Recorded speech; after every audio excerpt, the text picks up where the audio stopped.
क्या तुमने कभी सोचा है कि कुछ लोग बिना ज्यादा मेहनत के भी माला माल हो जाते हैं और कुछ लोग दिन रात खपने के बाद भी कर्ज में डूबे रहते हैं। आखिर ऐसा क्यों?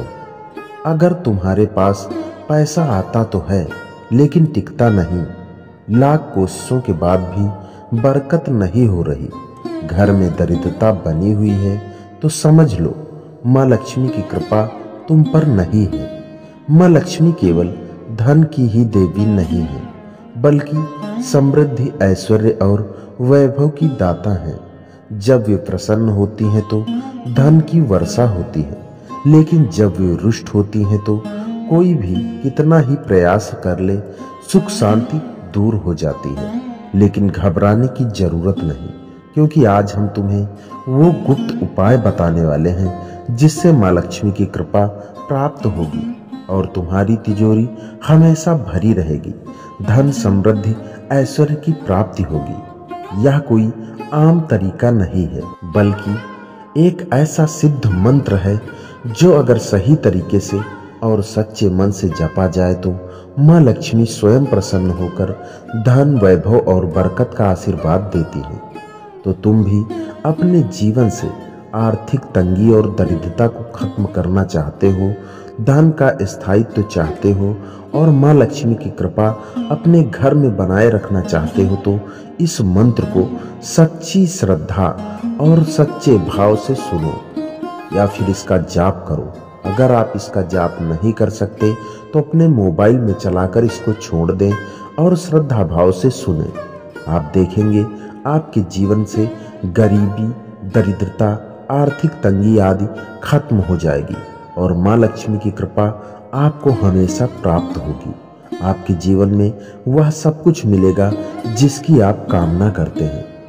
तो दोस्तों, मित्रों, इस चैनल को अभी तक अगर सब्सक्राइब नहीं किया है तो सब्सक्राइब जरूर करें। माँ लक्ष्मी की कृपा पाने के लिए कमेंट बॉक्स में जय माँ लक्ष्मी जरूर लिखें। अपने दोस्तों मित्रों के साथ शेयर भी करें ताकि और भी लोग इसका लाभ प्राप्त कर सकें। याद रखना, माँ लक्ष्मी उन्हीं पर कृपा करती है जो सच्चे मन और सही विधि से उनकी साधना करते हैं। तो देर मत करो, आज से ही माँ लक्ष्मी का आवाहन शुरू कर दो, जाप शुरू कर दो और देखो कैसे धन, वैभव और ऐश्वर्य की वर्षा होती है। देर न करते हुए आइए सुनते हैं माँ लक्ष्मी का प्राचीन गुप्त मंत्र। ओम ह्रीं श्रीं महालक्ष्म्यै नमः। ओम श्रीं ह्रीं क्लीं कमले कमलालये प्रसीद प्रसीद। ओम श्रीं ह्रीं श्रीं महालक्ष्म्यै नमः। ओम श्रीं ह्रीं क्लीं महालक्ष्मी नमः। ओम ह्रीं श्रीं महालक्ष्म्यै नमः। ओम श्रीं ह्रीं क्लीं कमले कमलालये प्रसीद प्रसीद। ओम श्रीं ह्रीं श्रीं महालक्ष्म्यै नमः। ओम श्रीं ह्रीं क्लीं महालक्ष्मी नमः। ओम ह्रीं श्रीं महालक्ष्म्यै नमः। ओम श्रीं ह्रीं क्लीं कमले कमलालये प्रसीद प्रसीद। ओम श्रीं ह्रीं श्रीं महालक्ष्म्यै नमः। ओम श्रीं ह्रीं क्लीं महालक्ष्मी नमः। ओम ह्रीं श्रीं महालक्ष्म्यै नमः। ओम श्रीं ह्रीं क्लीं कमले कमलालये प्रसीद प्रसीद। ओम श्रीं ह्रीं श्रीं महालक्ष्म्यै नमः। ओम श्रीं ह्रीं क्लीं महालक्ष्मी नमः। ॐ ह्रीं श्रीं महालक्ष्म्यै नमः। ॐ श्रीं ह्रीं क्लीं कमले कमलालये प्रसीद प्रसीद। ॐ श्रीं ह्रीं श्रीं महालक्ष्म्यै नमः। ॐ श्रीं ह्रीं क्लीं महालक्ष्मी नमः। ॐ ह्रीं श्रीं महालक्ष्म्यै नमः। ॐ श्रीं ह्रीं क्लीं कमले कमलालये प्रसीद प्रसीद। ॐ श्रीं ह्रीं श्रीं महालक्ष्म्यै नमः। ॐ श्रीं ह्रीं क्लीं महालक्ष्मी नमः। ॐ ह्रीं श्रीं महालक्ष्म्यै नमः। ॐ श्रीं ह्रीं क्लीं कमले कमलालये प्रसीद प्रसीद। ॐ श्रीं ह्रीं श्रीं महालक्ष्म्यै नमः। ॐ श्रीं ह्रीं क्लीं महालक्ष्मी नमः। ॐ ह्रीं श्रीं महालक्ष्म्यै नमः। ॐ श्रीं ह्रीं क्लीं कमले कमलालये प्रसीद प्रसीद। ॐ श्रीं ह्रीं श्रीं महालक्ष्म्यै नमः। ॐ श्रीं ह्रीं क्लीं महालक्ष्मी नमः। ॐ ह्रीं श्रीं महालक्ष्म्यै नमः। ॐ श्रीं ह्रीं क्लीं कमले कमलालये प्रसीद प्रसीद। ॐ श्रीं ह्रीं श्रीं महालक्ष्म्यै नमः। ॐ श्रीं ह्रीं क्लीं महालक्ष्मी नमः। ॐ ह्रीं श्रीं महालक्ष्म्यै नमः। ॐ श्रीं ह्रीं क्लीं कमले कमलालये प्रसीद प्रसीद। ॐ श्रीं ह्रीं श्रीं महालक्ष्म्यै नमः। ॐ श्रीं ह्रीं क्लीं महालक्ष्मी नमः। ॐ ह्रीं श्रीं महालक्ष्म्यै नमः। ॐ श्रीं ह्रीं क्लीं कमले कमलालये प्रसीद प्रसीद। ॐ श्रीं ह्रीं श्रीं महालक्ष्म्यै नमः। ॐ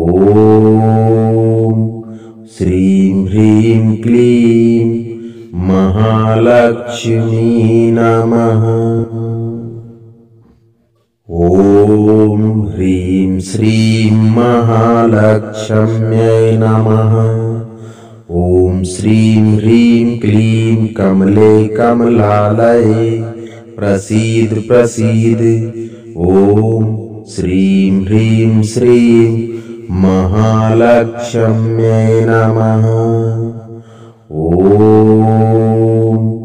श्रीं ह्रीं क्लीं महालक्ष्मी नमः।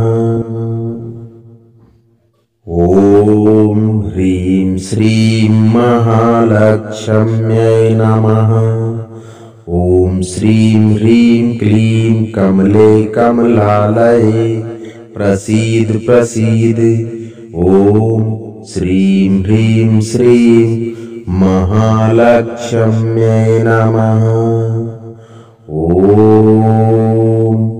श्रीं ह्रीं क्लीं महालक्ष्मी नमः। ॐ ह्रीं श्रीं महालक्ष्म्यै नमः। ॐ श्रीं ह्रीं क्लीं कमले कमलालये प्रसीद प्रसीद। ॐ श्रीं ह्रीं श्रीं महालक्ष्म्यै नमः। ॐ श्रीं ह्रीं क्लीं महालक्ष्मी नमः। ॐ ह्रीं श्रीं महालक्ष्म्यै नमः। ॐ श्रीं ह्रीं क्लीं कमले कमलालये प्रसीद प्रसीद। ॐ श्रीं ह्रीं श्रीं महालक्ष्म्यै नमः। ॐ श्रीं ह्रीं क्लीं महालक्ष्मी नमः। ॐ ह्रीं श्रीं महालक्ष्म्यै नमः। ॐ श्रीं ह्रीं क्लीं कमले कमलालये प्रसीद प्रसीद। ॐ श्रीं ह्रीं श्रीं महालक्ष्म्यै नमः। ॐ श्रीं ह्रीं क्लीं महालक्ष्मी नमः। ॐ ह्रीं श्रीं महालक्ष्म्यै नमः। ॐ श्रीं ह्रीं क्लीं कमले कमलालये प्रसीद प्रसीद। ॐ श्रीं ह्रीं श्रीं महालक्ष्म्यै नमः। ॐ श्रीं ह्रीं क्लीं महालक्ष्मी नमः। ॐ ह्रीं श्रीं महालक्ष्म्यै नमः। ॐ श्रीं ह्रीं क्लीं कमले कमलालये प्रसीद प्रसीद। ॐ श्रीं ह्रीं श्रीं महालक्ष्म्यै नमः। ॐ श्रीं ह्रीं क्लीं महालक्ष्मी नमः। ॐ ह्रीं श्रीं महालक्ष्म्यै नमः। ॐ श्रीं ह्रीं क्लीं कमले कमलालये प्रसीद प्रसीद। ॐ श्रीं ह्रीं श्रीं महालक्ष्म्यै नमः। ॐ श्रीं ह्रीं क्लीं महालक्ष्मी नमः।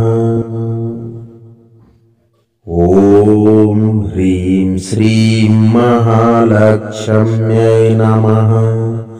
ॐ श्रीं ह्रीं क्लीं कमले कमलालये प्रसीद प्रसीद। ॐ श्रीं ह्रीं श्रीं महालक्ष्म्यै नमः। ॐ श्रीं ह्रीं क्लीं महालक्ष्मी नमः। ॐ ह्रीं श्रीं महालक्ष्म्यै नमः। ॐ श्रीं ह्रीं क्लीं कमले कमलालये प्रसीद प्रसीद। ॐ श्रीं ह्रीं श्रीं महालक्ष्म्यै नमः। ॐ श्रीं ह्रीं क्लीं महालक्ष्मी नमः। ॐ ह्रीं श्रीं महालक्ष्म्यै नमः।